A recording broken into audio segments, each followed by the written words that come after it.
शान्तिरन्तरिक्षगुं शान्तिः पृथिवी शान्तिरापः शान्तिरोषधयः शान्तिः वनस्पतयः शान्तिर्विश्वे देवाः शान्तिर्ब्रह्म शान्तिः सर्वगुं शान्तिः शान्तिरेव शान्तिः सामा शान्तिरेधि। ॐ यज्ञेन यज्ञमयजन्त देवास्तानि धर्माणि प्रथमान्याः सन्न देहनाकं महिमानः सचन्द्र यत्र पूर्वे साध्याः सन्ति देवाः। चरितं रघुनाथस्य सत्कोटिप्रविस्तरम् एकैकमक्षरं पुंसां महापातकनाशनम्। ॐ सांगाय सपरिवाराय सायुधाय सशक्तिकाय श्रीरामभद्राय नमः। यथा लब्धोपचार मंत्रपुष्पाञ्जलिं समर्पयामि।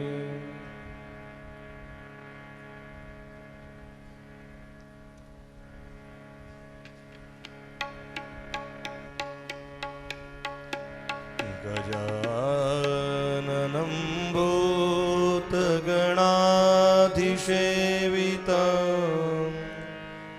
कपितजम्बूफलचारुभक्षणम्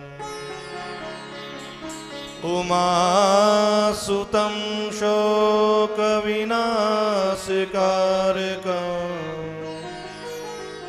नमामि विघ्नेश्वर पादपङ्कजम्। गुरुर्ब्रह्मा गुरुर्विष्णुः गुरुर्देवो महेश्वर गुरुर्साक्षात् परब्रह्मः तस्मै श्री गुरुवे नमः। ध्येयं सदा परिभवाग्नमभीष्टदोहम्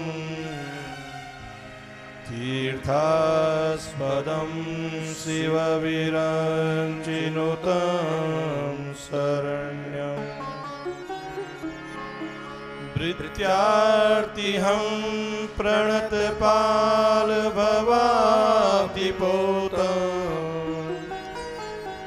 वन्दे महापुरुषते चरणारविन्दम्।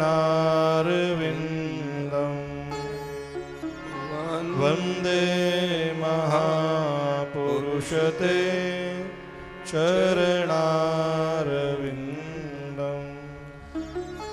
लोकाभिरामं रणरङ्गधीरं राजीवनेत्रं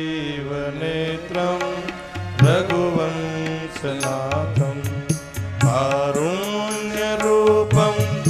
करुणाकरं तं श्रीरामचन्द्रं शरणं प्रपद्ये। श्रीरामचन्द्रं शरणं प्रपद्ये। मनोजवं मारुततुल्यवेगं जितेन्द्रियं बुद्धिमतां वरिष्ठं वातात्मजं वानरयूथमुख्यं श्रीरामदूतं शरणं प्रपद्ये। श्रीरामदूतं शरणं प्रपद्ये। श्रीरामदूतं शरणं प्रपद्ये। अनंत कोटि ब्रह्मांड नायक परात्पर पुरुषोत्तम करुणालय वरुणालय शिराब्द साई सर्वात्मा सर्वशक्तिमान भगवान श्री राघवेंद्र सरकार के श्री चरणों में प्रणाम हम सभी करते हैं। उसके पश्चात उनके प्यारे भक्त हनुमान जी महाराज के भी चरणों में प्रणाम करते हैं, क्योंकि वही तो राम कथा सुनाने वाले प्रथम व्यक्ति हैं। हनुमान जी ने ही पहली बार कथा सीता माता को सुनाई, दूसरी कथा भरत जी को सुनाई। तो कथा सुनाने में और सुनने में हनुमान जी के जैसा कोई नहीं है। और वैसे देखा जाए तो भगवान एक दूसरे की पूजा करते हैं और हमको शिक्षा देते हैं। रहते दो पूजत पूजवावत, पूजा पद्धति सबिन सिखावत, मारुति बन सेवा कीनी और रामेश्वर बन सेवा लीनी। तो भगवान मारुति बन करके सेवा करते हैं और भगवान श्री राम शंकर की आराधना करते हैं। कल के प्रसंग में हम लोगों ने भगवान के वनवास की कथा पढ़ी। वाल्मीकि आश्रम वहाँ पर प्रयागराज पहुँचे, भरद्वाज आश्रम पर भगवान पधारे। उसके बाद एक कथा में चेंज आया, कुछ बदलाव आया। परम श्रद्धेय स्वामी जी महाराज बताते हैं कि अयोध्या कांड बड़ा नियम से लिखा गया।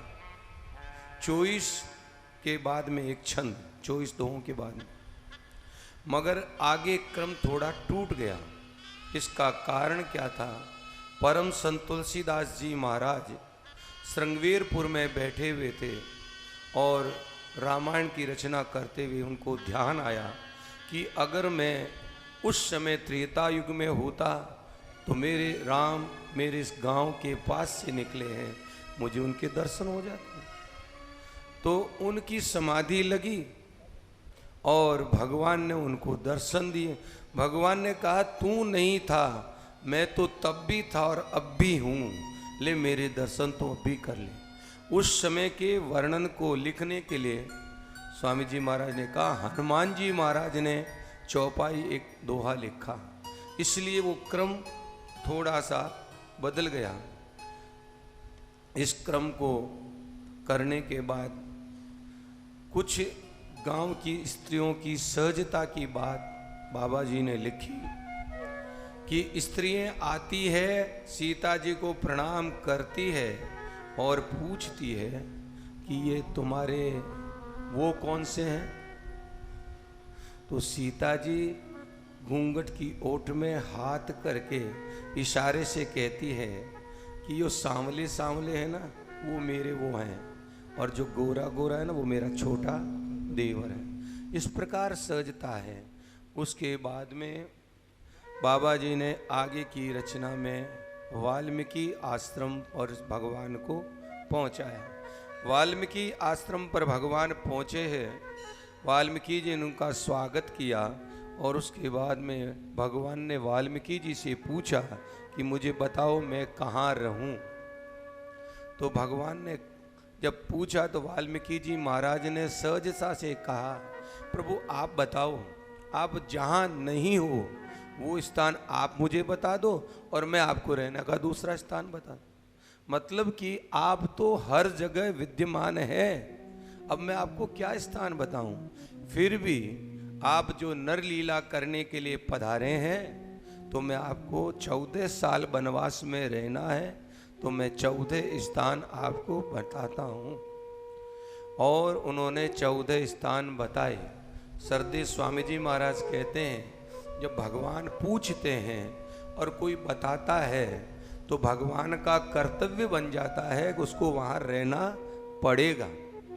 सुनो राम अब कहु निकेता, जहाँ बसहु सिया लखन समेता, जिनके श्रवण समुद्र समाना, कथा तुम्हारी सुबह सरिनाना, बरही निरंतर होय न पूरे, तिनके ही तुम कहु ग्रह रूरे। जो कथा सुनता है उसके हृदय में विराजमान हो जाओ। लोचन जिसके आपके दर्शनों में लगे हुए हैं उसके हृदय में बैठ जाओ। और जो तुम्हारे गुण को गाते रहते हैं उनके हृदय में बैठ जाओ। जो हर चीज को भगवान का प्रसाद समझ के स्वीकार करते हैं और आपका ध्यान करते हैं, हर वस्तु को आपको निवेदित करते हैं। कपड़े भी पहनते हैं तो पहले भगवान को अर्पण करते हैं, भोजन भी करते हैं तो भगवान को अर्पण करते हैं। तुम ही निवेदत भोजन करहि, ओम प्रभु प्रसाद पट भूषण धरहि। शीश नवै सुर गुरु हृदय देखी, प्रीति सहित करि विनय विशेषी। और कर नित करहि राम पद पूजा, राम भरोस हृदय नहीं दूजा। ऐसे लोगों के हृदय में बैठे, मंत्र जाप जो करते हैं उनके हृदय में बैठे, जिसके हृदय में काम क्रोध नहीं है और वो भगवान का भजन करते हैं उनके हृदय में बैठिए। और सबसे अंत में चौथा स्थान बताया, जाहि न चाहे कबहु कछु, और तुम सन सहज स्नेहु। बसहु निरंतर तासु मन, सो राउर निज गेहु। वो तो आपका खुद का घर होगा, इसलिए आपको वहाँ विराजमाना होगा। राम जी ने कहा, बाबा मैं अभी लीला करने आया हूँ ना, वो स्थान बताओ मुझे कहाँ रहना है। ये तुमने जो स्थान बताए हैं मैं उनमें रहूँगा, क्योंकि तुमसे मैंने पूछा और तुमने बताया है तो मुझे तो रहना पड़ेगा। अब मैं तुम्हारे से अपने अभी के लिए स्थान पूछता हूँ। तो वाल्मीकि जी महाराज ने कहा कि यहाँ से दूर चित्रकूट है, चित्रकूट में जा कर के आप निवास करें और वहाँ के संतों को आप कृतार्थ करें। इस प्रकार भगवान चित्रकूट पहुँचे, वहाँ अच्छा सुंदर सा स्थान देखा।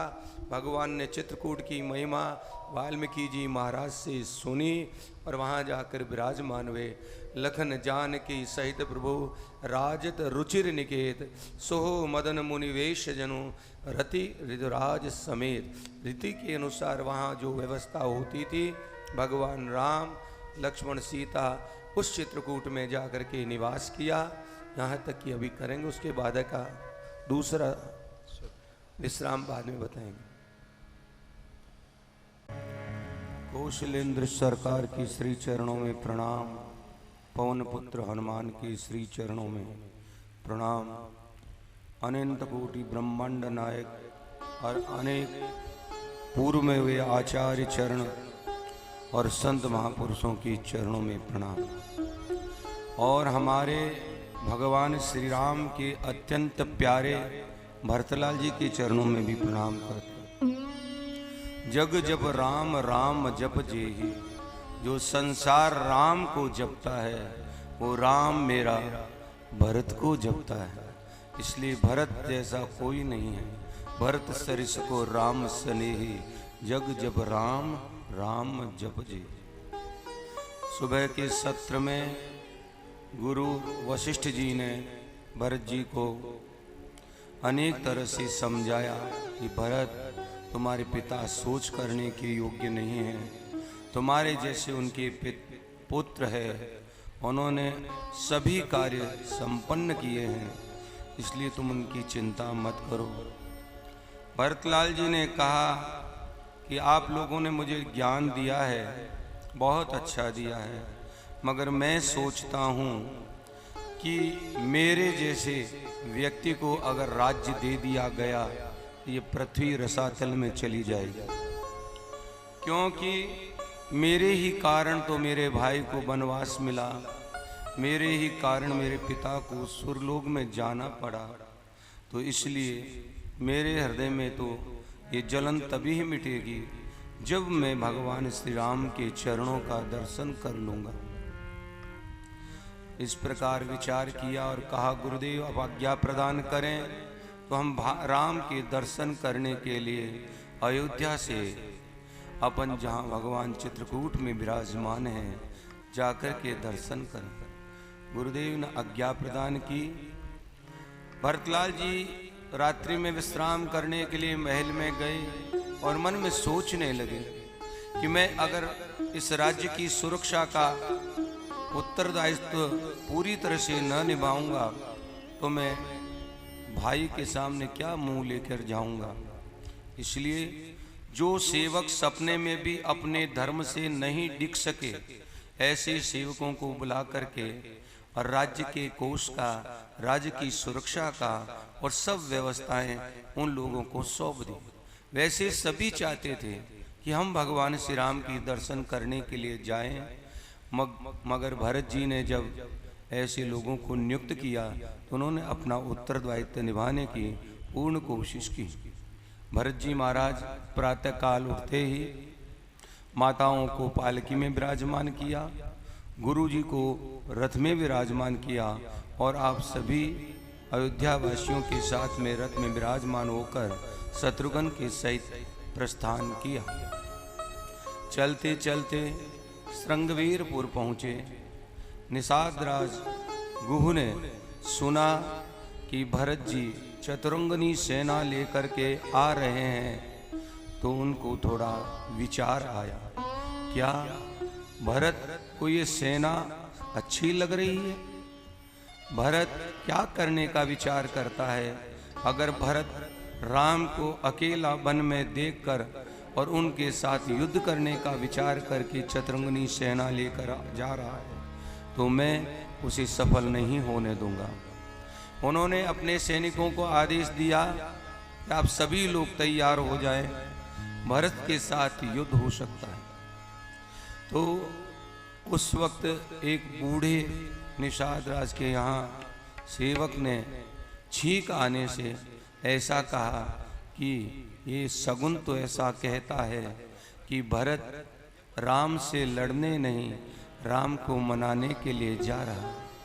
सहसा कोई कार्य करने से बिगड़ जाता है, इसलिए पहले कार्य को अच्छी तरह से सोच समझकर करना चाहिए। भरत जी के परीक्षा के लिए निषाद राज गुह ने अनेक प्रकार की सामग्री तैयार की। फल फूल आदि का एक जत्था बनाया और दूसरी जो अखाद्य वस्तुएं हैं उनका भी एक जत्था बनाया। दोनों जत्थों को लेकर के निषाद राज गुह भगवान की अगवानी करने के लिए गए, भरतलाल जी की अगवानी करने। उधर गुरु वशिष्ठ जी ने देखा कि निषाद राज आ रहा है तो गुरु वशिष्ठ जी ने भरत से कहा, भरत वो देखो भगवान श्री राम का मित्र निषाद राज आ रहा है। भरतलाल जी ने तुरंत ही अपना रथ छोड़ दिया, रथ से नीचे उतरे तो गुरुदेव ने कहा, भरत क्या कर रहे हो? अरे तुम अयोध्या के राजा हो, ये तो छोटी मोटी रियासत का मालिक है और तुम्हें शोभा नहीं देता। भरत जी ने कहा, प्रभु आप मुझे कहते हैं कि निषाद राज गुह आ रहा है तो मैं नहीं जाता। आपने कहा ये राम का मित्र आ रहा है तो मैं तो राम का सेवक हूँ और मित्र राम का होने से वो मेरे से बड़ा हो गया, इसलिए मैंने रथ त्याग दिया। निषाद राज गए।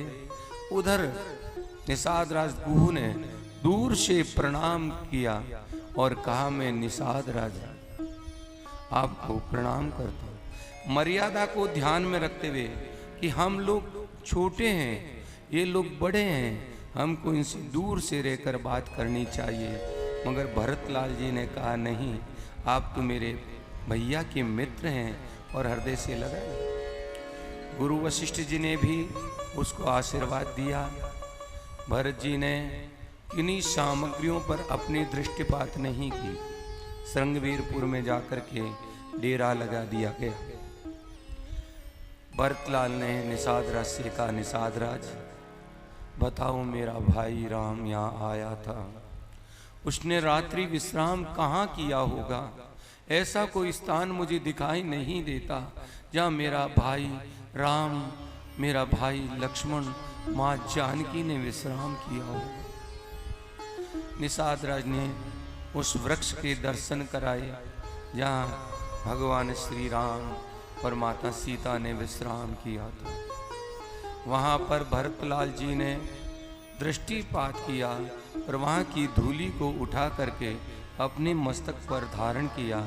वहाँ पर कुछ स्वर्ण बिंदु भी उनको दिखाई दिए जो सोते वक्त उनके सीता जी के वस्त्रों से गिर गए थे।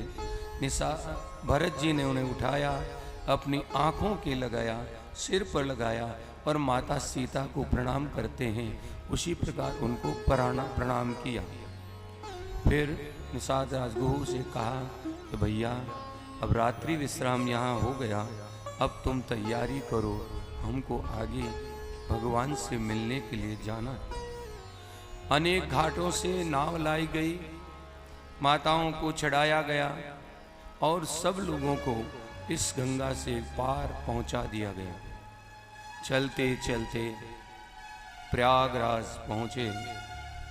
भरत तीसरे पहर महु कीन प्रवेश प्रयाग, कहत राम सिय उमगी उमगी अनुराग। सीताराम सीताराम सीता तो कहना भूल गए, राम सीता। प्रेम की अधिकता होती है, उस प्रेम में क्या निकलता है मुख से वो तो भगवान ही जानता है। उस प्रेम के कारण भरतलाल जी के मुख से ही राम सीता निकला।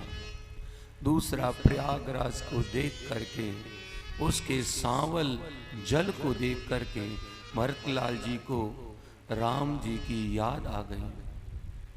और उसके बाद भरद्वाज ऋषि के चरणों में जाकर के प्रणाम किया।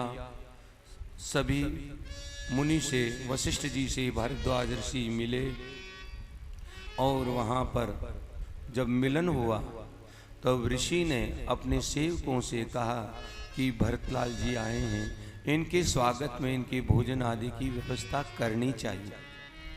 सेवक लोग व्यवस्था करने के लिए गए और इधर भरद्वाज जी ने सोचा, अरे मैंने इतने बड़े व्यक्ति को स्वागत करने के लिए सोच लिया है और मैंने सेवक इसकी व्यवस्था कैसे करेंगे। दूसरा, भरत की परीक्षा भी तो करनी है।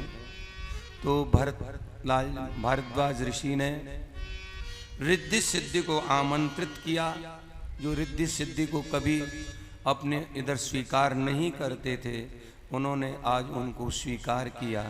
रिद्धि सिद्धि ने कहा, आज मेरे भाग्य बड़े हैं जो ऋषि ने मुझे याद किया है और सेवा का मौका भी हमें राम के छोटे भाई की सेवा करने का मौका मिलेगा। इस प्रकार की कथा दोपहर के सत्र में, पहले सत्र में होगी। आगे की कथा ठाकुर की इच्छा हुई तो हो जाए।